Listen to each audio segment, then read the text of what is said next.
Bismillahirrahmanirrahim. Assalamualaikum warahmatullahi wabarakatuh. Alhamdulillahi rabbil alamin.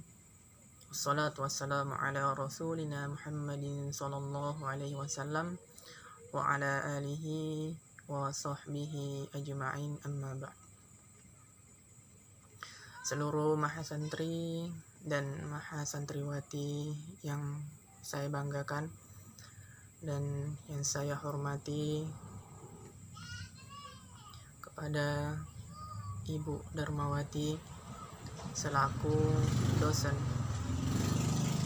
yang mengajar mata kuliah Bahasa Indonesia. Perkenalkan, nama saya Muhammad Ilham, biasa dipanggil Ilham. Nama orang tua saya, nama ayah Darman, nama ibu Sumarni.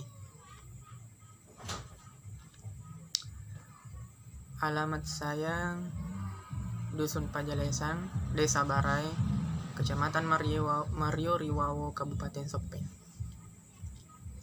Saya adalah alumni dari Madrasah Aliyah DDI Patojo. Setelah saya menjadi alumni dari Madrasah Aliyah DDI Patojo, saya melanjutkan studi agama, melanjutkan pendidikan agama saya di Pondok Tahfiz An-Nur. Pondok Tahfiz An-Nur Rungkem, Pendoharjo, Yogyakarta, yaitu tepatnya di Kabupaten Bantul, Provinsi Daerah Istimewa Yogyakarta. Setelah kurang lebih 1 tahun menimba ilmu agama di Pondok Tahfiz sebagai santri tahasus, kemudian saya melanjutkan untuk melanjutkan studi di Ma'had Ali Asadiyah Sengkang dan mengambil jurusan Tafsir wa Ulumut Tafsir. Sebelum saya mengakhiri perkenalan singkat ini, saya ingin menyampaikan beberapa nasihat agama tentang kenapa kita harus percaya kepada Allah. Kenapa kita harus menyandarkan segala sesuatunya hanya kepada Allah. Ada tiga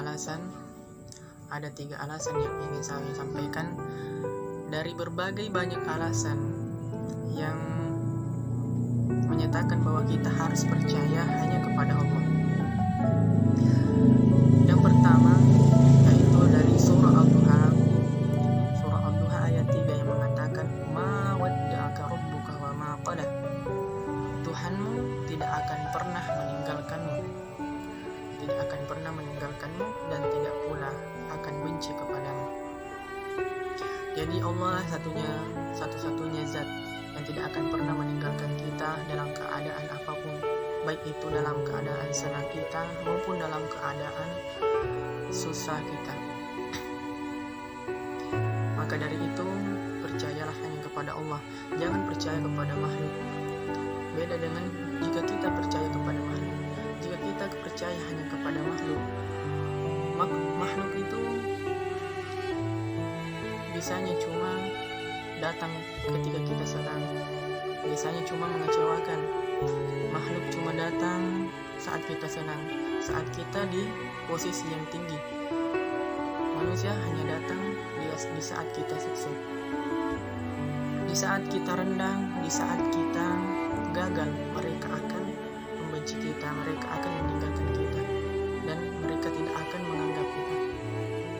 Maka dari itu, percayalah hanya kepada Allah, karena Allah tidak akan pernah meninggalkan kita dalam keadaan apapun, baik itu senang maupun susah. Maka datangilah Allah dalam keadaan sedih, maka Allah akan mendatangimu dalam keadaan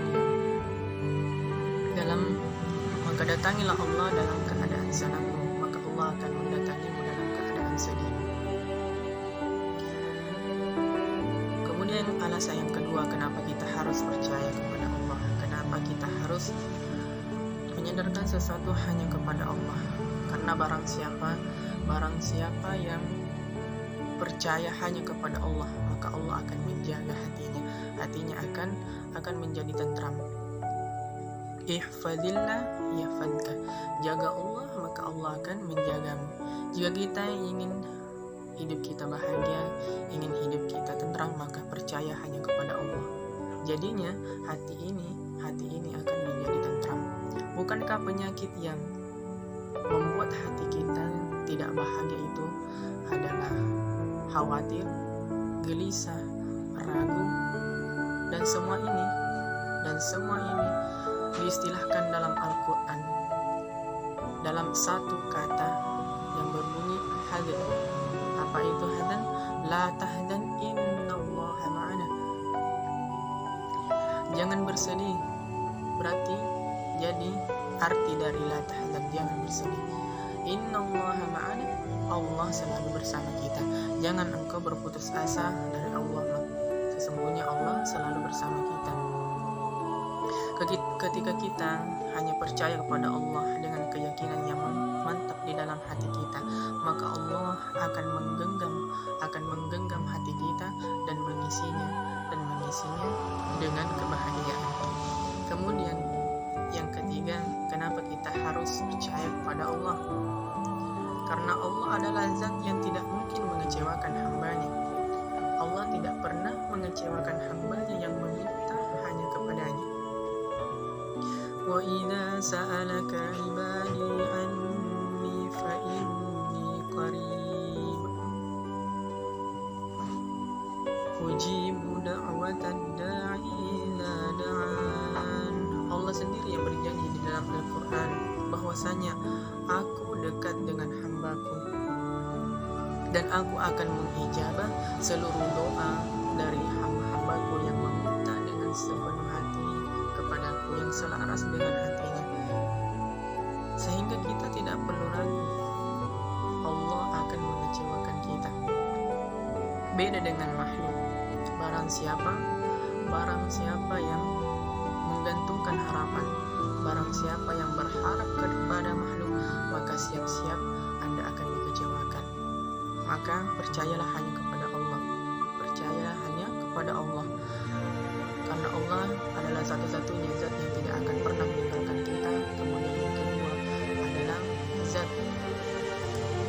zat yang tidak pernah mengecewakan hambanya. Kemudian yang ketiga, barang siapa yang percaya kepada Allah, maka hatinya akan diisi dengan sa'idun